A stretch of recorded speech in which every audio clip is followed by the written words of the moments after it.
Nossa sexta aula prática foi de separação de fármacos, baseada em suas características e acidez basicidade. O objetivo dessa aula foi separar fármacos cafeína, paracetamol e ácido acetil salicílico, utilizando suas características de acidez e basicidade. O AS, ele tem seu pH 3,5, ele é considerado um fármaco ácido.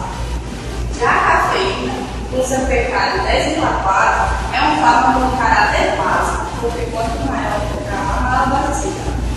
Já o paracetamol, ele é um fármaco fracamente ácido, que é considerado neutro e meio fisiológico.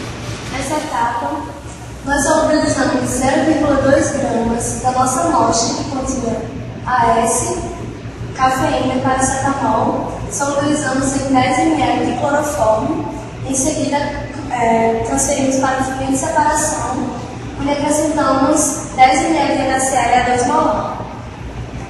Após a agitação do fluido de separação, nós coletamos a fase orgânica e reservamos e acrescentamos NaHCO3 na fase aquosa. Em seguida, fizemos 2 extrações com cloriformo. Acrescentamos 10 ml de cloriformo, recolhemos a fase orgânica e repetimos o procedimento. Daí tivemos a fase aquosa e a orgânica. Na fase orgânica, nós colocamos uma pitada de NaSO4, que é um descendente, e assim conseguimos extrair o fármaco A. Pegamos a fase orgânica que estava reservada no becker e acrescentamos 10 ml de NaHCO3 e colocamos no fluido de separação. Em seguida, separamos novamente em fase aquosa e orgânica. Na fase orgânica, acrescentamos Na2CO4, que é o agente secante, e assim conseguimos extrair o fármaco B. Na fase aquosa, acrescentamos 10 ml de HCl 2 molar e assim obtivemos o fármaco C. Na prática de número 6, nós desenvolvemos 3 tipos de fármacos. Nós desenvolvemos a cafeína, o ácido acetilsalicílico e o paracetamol.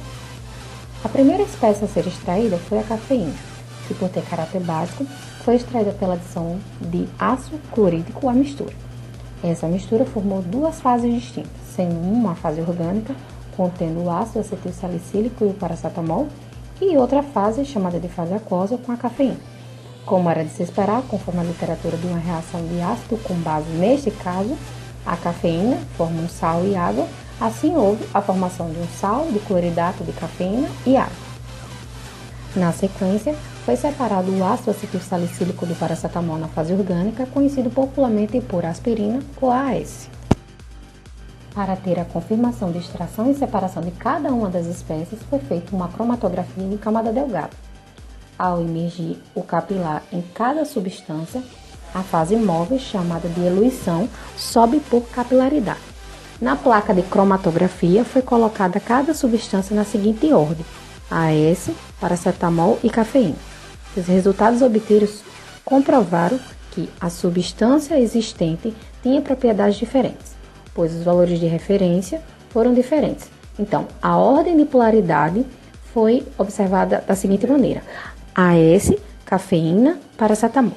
Sendo que o paracetamol e a cafeína interagiram mais com a sílica gel por serem menos polar do que o AS, então elas foram arrastadas pela fase móvel. A verificação da influência do pH e do pKa na ionização de fármacos. Verificamos qualitativamente a influência do pH do meio com o pKa do fármaco na ionização com fármacos de caráter ácido, básico e neutro. A maioria dos fármacos possuem o caráter ácido ou de base fracas. E no meio biológico estarão mais ou menos ionizados dependendo da constante de acidez, o Ka, ou do pH do meio em que encontram-se. É possível, assim, então, prever qualitativamente, apenas com base na reação do fármaco e da água, em que pH a relação das concentrações de formas não ionizadas e ionizadas será maior. Deste modo, faremos esse experimento utilizando o pH do meio para verificar o tipo de fármacos em questão no experimento. Assim, utilizaremos 3 tipos de fármaco. Um de caráter ácido, ao qual estamos denominando de A, um de caráter básico, o qual estamos denominando de B, e um de caráter neutro, que denominaremos de C. Em seguida, pegaremos 6 tubos de ensaio e adicionaremos as amostras das substâncias do fármaco A, B e C em pequenas quantidades, com auxílio de uma espátula, para que sejam adicionados quantidades mais ou menos iguais de cada fármaco em cada porção da placa. As soluções de pH 1 e 8 e o solvente conforme mostrado na tabela.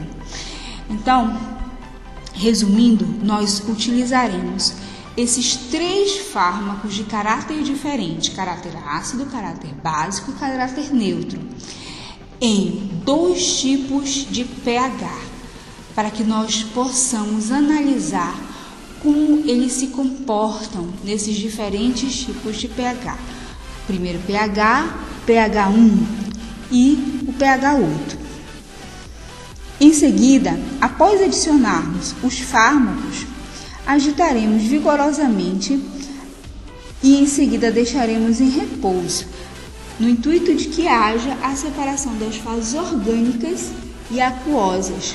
Depois, aplicaremos com auxílio do capilar volumes iguais da fase orgânica em placa de sílica e gel e revelaremos estas placas sob a luz UV ou vapores de iodo. Compararemos as fluorescências obtidas, denominando F como forte e F como fraca. Os fármacos, em sua maioria, são ácidos e bases fracas, e no meio biológico eles estarão mais ou menos ionizados, dependendo da constante de acidez ou do pH.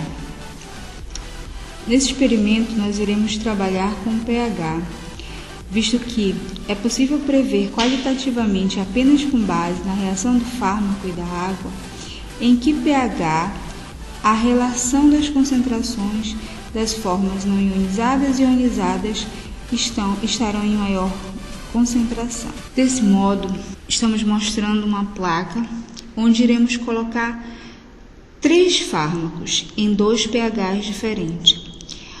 Um fármaco de caráter ácido, o fármaco A, um fármaco de caráter básico, denominado B, e um fármaco de caráter neutro, denominado C. Então, pegaremos 6 tubos de ensaio e adicionaremos as amostras das substâncias do fármaco A, B e C em pequena quantidade com espátula, para que fiquem mais ou menos em quantidades iguais. As soluções de pH 1 e 8 e o solvente conforme mostrado. Após o acréscimo de tudo que foi citado, agitaremos vigorosamente e em seguida deixaremos em repouso até que possa ocorrer a separação das fases orgânicas e aquosas.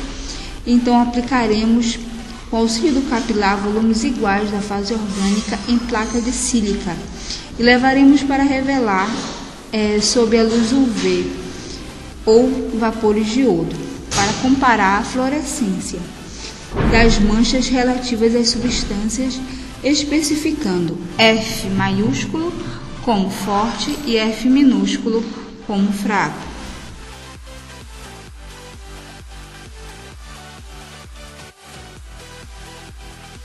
Fala galera, sejam bem-vindos ao meu canal. Eu me chamo Thiago Dias e no vídeo de hoje, pessoal, eu vou contar pra vocês um sonho maluco que eu tive, sabe?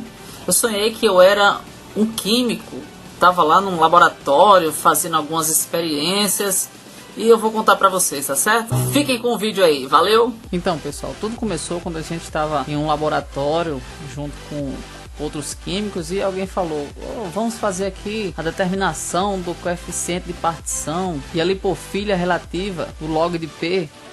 Aí eu disse: poxa, mas eu não sei de nada, eu não sei nem o que é isso. Aí alguém falou: o coeficiente de partição óleo e água é definido como a relação das concentrações de uma substância neutra em óleo e em água.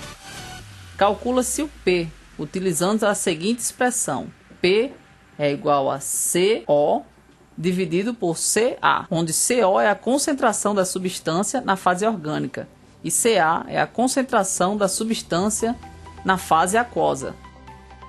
Depois disso, a gente teve que fazer uma pesagem. Nós pesamos 500 miligramas do composto 1 e nós preparamos uma solução em água. A gente usou um balão volumétrico de 50 ml.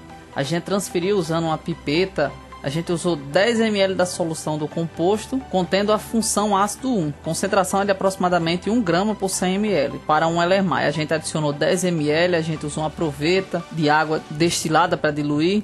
A gente usou também mais 2 gotas de fenolftaleína e a gente titulou a solução com NaOH a 0,1 molar até a viragem. Esse 1 ml da solução do NaOH, um 0,1 molar, correspondente a 0,004 gramas ou 4 miligramas do NaOH.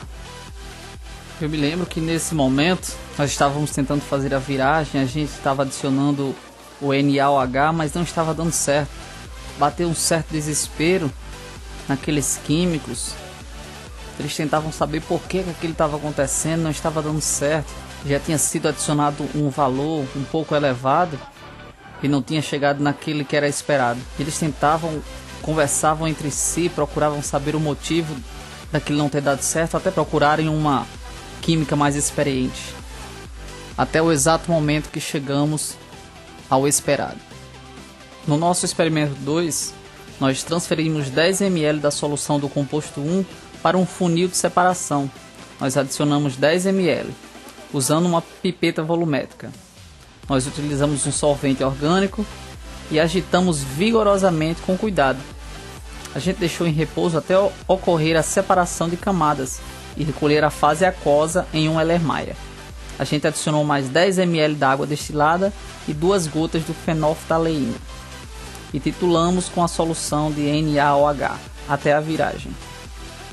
No final de todos esses experimentos, eu já estava me sentindo um verdadeiro químico. Até os meus companheiros de trabalho já estavam ouvindo me perguntar as coisas para que eu pudesse analisar. No final de todo esse experimento, os resultados foram os seguintes. A nossa pesagem do ácido ascórbico foi 0,507 gramas, ou seja, 507 miligramas. E o volume da nossa titulação do NaOH foi de 6,8. Nós fizemos uma simples regra de 3, onde 1 ml do NaOH equivale a 0,004 gramas do NaOH. A gente pegou o valor do NaOH, que foi 6,8, e fez uma simples regra de 3, onde X foi igual a 0,0272 gramas de NaOH. Se 176 gramas do ácido ascórbico equivalem a 40 gramas do NaOH, nós já tínhamos o valor do NaOH, que era 0,0272 gramas. Então nós fizemos mais uma regra de 3 e nós obtivemos que X é igual a 4,7872 dividido por 40, que deu igual a 0,1196 gramas de ácido ascórbico em 10 ml. Isso equivale a 1,196 gramas em 100 ml, ou seja, na nossa primeira solução, a solução mãe. Então pessoal, é isso aí. Se vocês gostaram, clica no gostei, não se esqueça de se inscrever no canal, valeu? Um forte abraço e fiquem com Deus, valeu!